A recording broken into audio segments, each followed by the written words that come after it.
thing for yourself. All right, 909 on the Fan, and now joining us in studio is the wonderful Amy Dash, Thank you. legal eagle for CBS Sports, two-time Emmy Award-winning, person on TV and radio and everything else. And I know that CBS Sports wants you for a lot of different reasons. What I want you here for today is, I know you lost your cousin on 9/11. She was a executive vice president, I believe, for Cantor Fitzgerald. Right? Yes, Arlene Freed. Yes. So I just want to remember her for a moment, and thank you for bringing that up. Well, listen, they're going through the roll call right now. They're in the B's, and I know it's so hard. Even 16 years later, nothing like that will ever leave any of us who were around then. So I'm sure it's going to be a long day for you and your family. So I appreciate you coming in. Thank you for having me, and same to you. Yes, and I know that last night watching the Cowboy game, people across the country who may not really truly understand what is going on in the Ezekiel Elliott case probably turn the TV on. For those who did not know and were not following, why is he playing? I thought he was suspended. Yeah, well, look at how amazing it is, how much this lawsuit affected the game.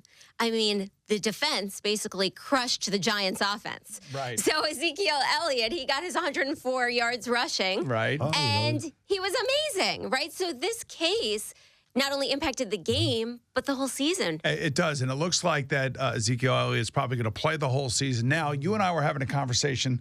We had you on last week, we were talking about, and then you and I were talking on Saturday about it. So what I want to ask you is I want to go through this whole thing just one more time. The NFL suspends Ezekiel Elliott. Then there's going to be an arbitration process that's going to be run by the NFL, and that's Harold Henderson, who's going to be the arbitrator who's picked by the commissioner to listen to Ezekiel Elliott's side, or is he just looking at the process as to whether or not the NFL did the right thing when they initially were investigating Ezekiel Elliott? First of all, he's hardly independent, right? Because he's an insider. But to answer your question, he's looking at, did Roger Goodell make a decision that was based on some sort of credible evidence? It doesn't matter if he believed Tiffany Thompson or if he didn't, if, you think there should have been 6 games or there shouldn't. It matters, was there some basis whatsoever for his decision? He can decide however he wants as long as he's got some evidence that is supportive of it. Okay, so that's the arbitrator. Right. So the arbitrator then decides to uphold the initial suspension of 6 games. Now, Ezekiel Elliott's side is saying, wait a minute, time out. The reason why we don't agree with this is because Kia Roberts, who was a key investigator for Lisa Friel and the NFL, Oh, yeah. basically came back and said, there's too much he said, she said here. I don't believe there should be a suspension in this regard just because I can't get to all the facts. Am I fair in saying that? Yes, and she was a former prosecutor in domestic violence cases. Right. So she knows what she's doing, and she was a lead investigator. So in the arbitration aspect of all of this, her testimony was not asked for or was not allowed, and neither was the commissioner. The commissioner did not testify in the arbitration process of this in front of Harold Henderson or anything else. Well, so what happened is the NFL allegedly, and the judge believes that they did, by the way, tried to keep out Kia Roberts' conclusion that she didn't think that there was enough credible evidence to support a suspension. Now, they did this in 3 ways. So the first way is that at the end of all these reports, even in other cases, there's a conclusion. You have investigators, they make a recommendation. Here, you get to the end of the report, no conclusion. No conclusions, right. So they're like scratching their heads, and then, they get to the and then there's a meeting with Goodell and the advisors, and Kia Roberts isn't there, but Lisa Friel is there giving her opinion. So they're like, what's going on? So then they get to the arbitration, and they say to Harold Henderson, we want to hear from Kia Roberts in the arbitration. The NFL says, no, she's irrelevant. We don't want her testifying. So the judge says basically that the NFL sought to ensure that she was kept out of the process from start to finish, and the judge believes it's because the NFL didn't want the other side to find out that she didn't think there should have been a suspension. All right, so we're listening to Amy Dash, a legal eagle here for CBS Sports, really one of the brighter minds in this regard, because you are an arbitrator yourself, so you've been through all of this stuff in so many other different ways. Here's the thing now. The union, right after the suspension is announced, basically files a motion in a Texas court prior to the arbitration. Which is a very, very risky and bold move. Now, they filed in the Texas court. Well, wait, why is that risky to do that? It's unprecedented because basically what happened is these courts, as they showed in the Brady ruling, they don't want to be involved in the NFL's arbitration. Even when it's finished, when it's totally complete, they say, leave us out of it unless it's an egregious circumstance. And the reason for that is they want to encourage settlements outside of court, especially ones that are collectively bargained for.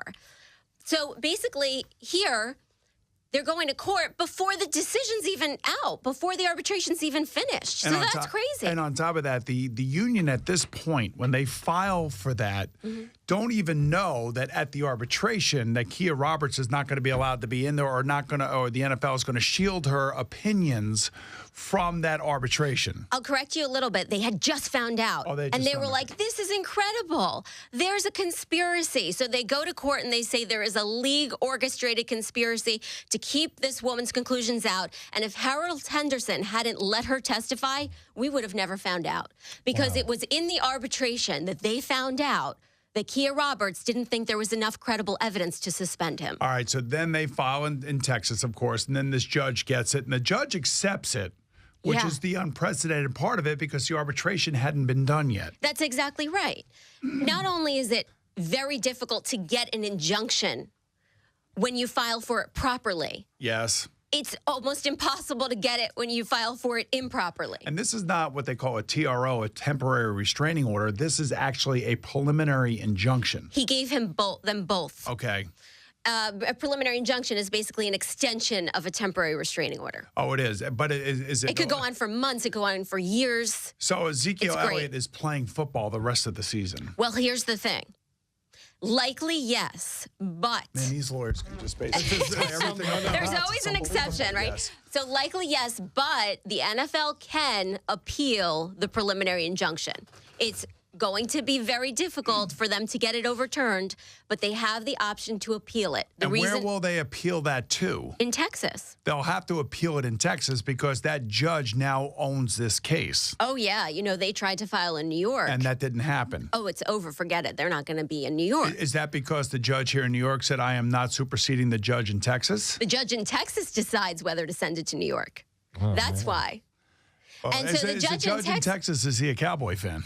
That's what I was wondering, because what happened is basically, this is what he did. He's like, I'm not really supposed to rule on this right now. It's too early. The arbitration's not complete. Let me get out my law book and look for an exception. And he's like reading all the cases, and he finds this little exception in the Court of Appeals that only oversees Texas.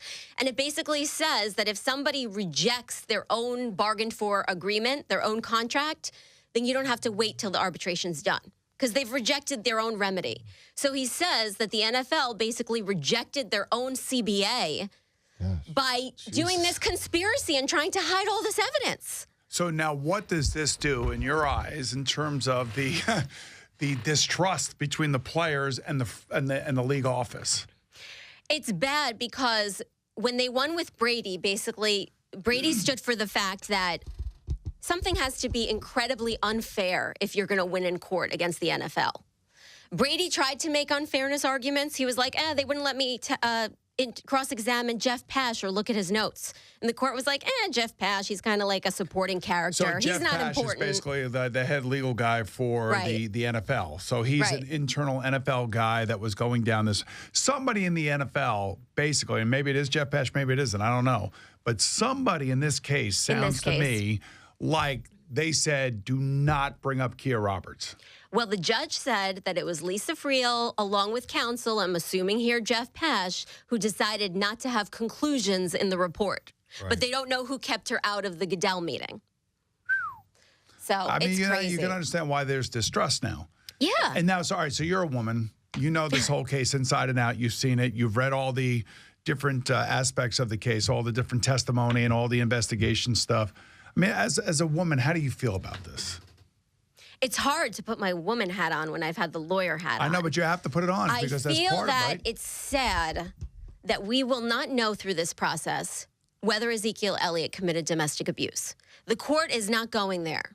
So there's so much hype around the issue, and now the issue is focused on, did the NFL do a fair arbitration process rather than what really happened here? And that's the sad part about it all. Now, what's silly from the NFL's perspective is they have all the power. They can rule however they want. Okay, Harold Henderson's decision can be as crazy. He could suspend him for 20 games. Roger Goodell could suspend him for the entire season. It could be as crazy as they want it to be, and the courts won't touch it.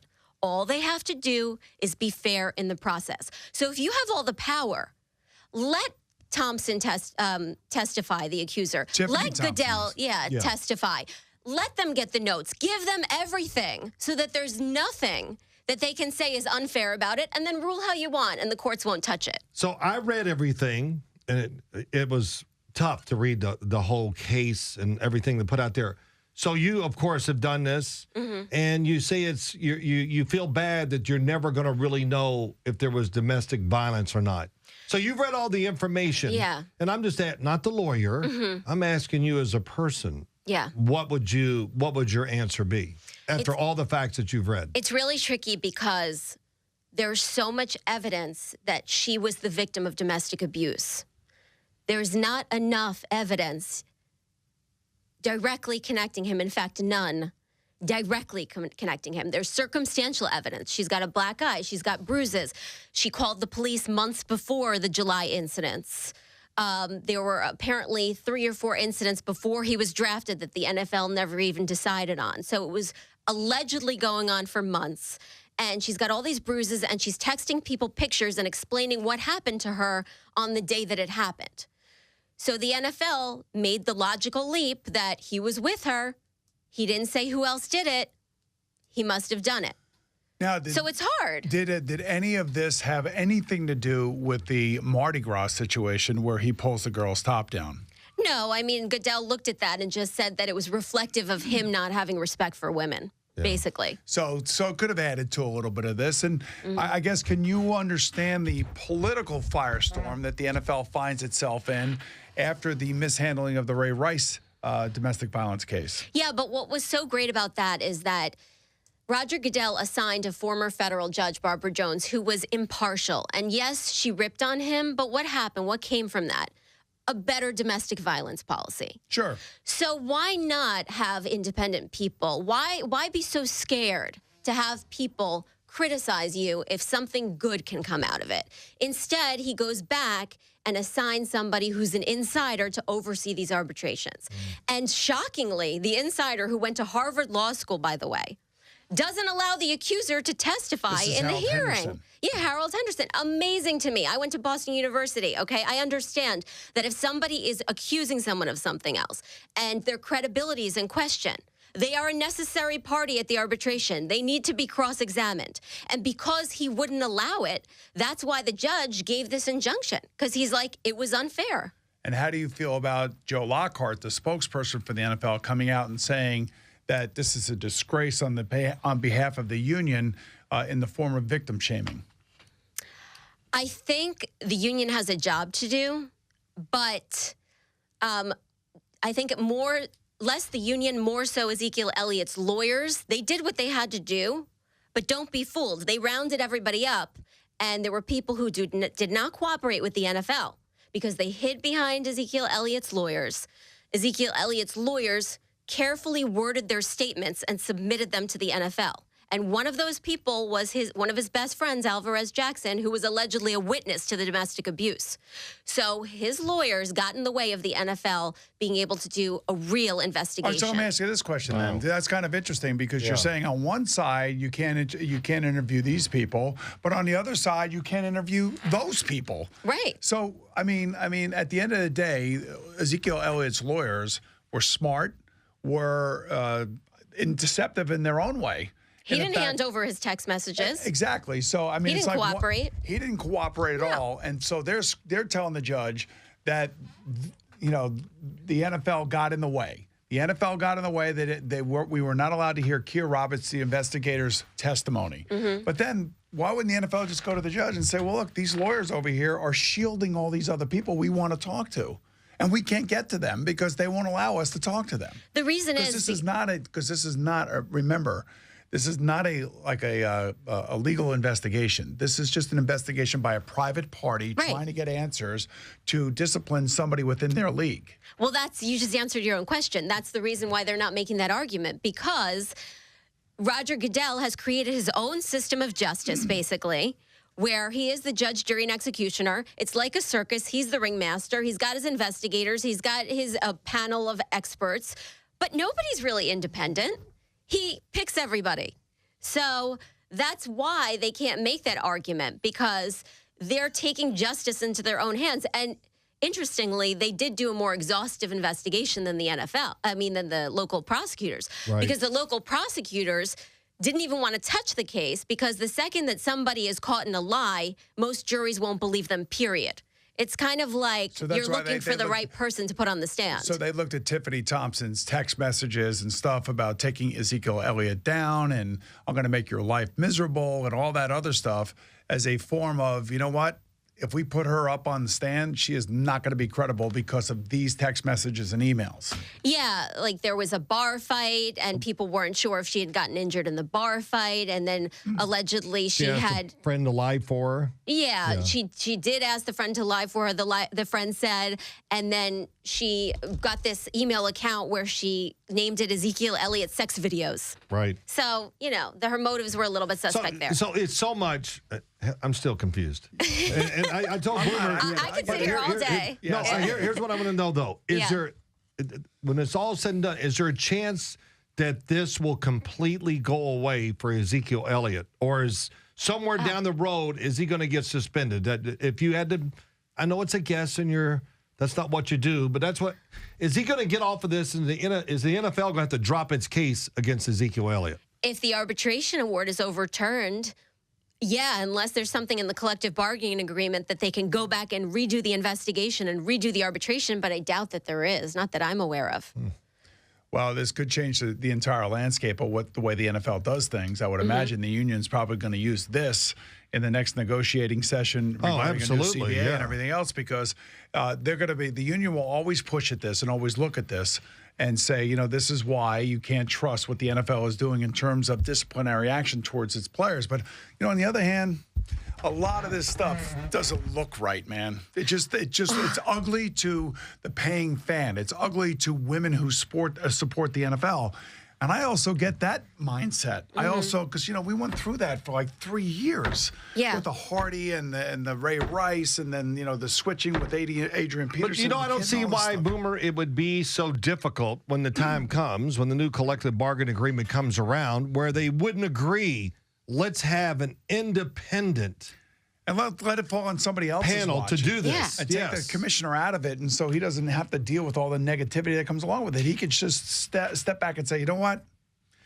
They're the independent arbiters. We stand by them as collectively bargained, and you know what? There's nothing we can do about it. Yeah, exactly. And they'll have some very powerful language from the judge to use. The judge basically said Harold Henderson, the arbitrator, committed serious misconduct. The whole thing was egregious, and he said that there was a cloud of unfairness following Ezekiel Elliott and that the circumstances were unmatched by any case he's ever seen. Yeah. That's unbelievable. That's crazy. It is crazy. You know, Amy, thank you so much. You're I hope welcome. you and your family have a very peaceful day Thank today, you. 9/11.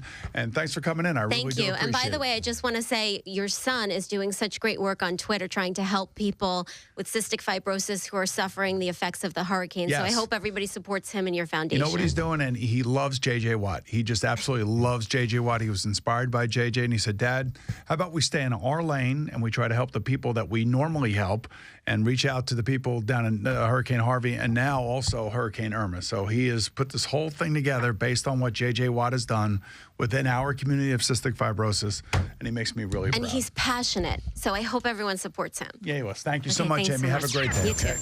All right, imagine getting a 100% return on your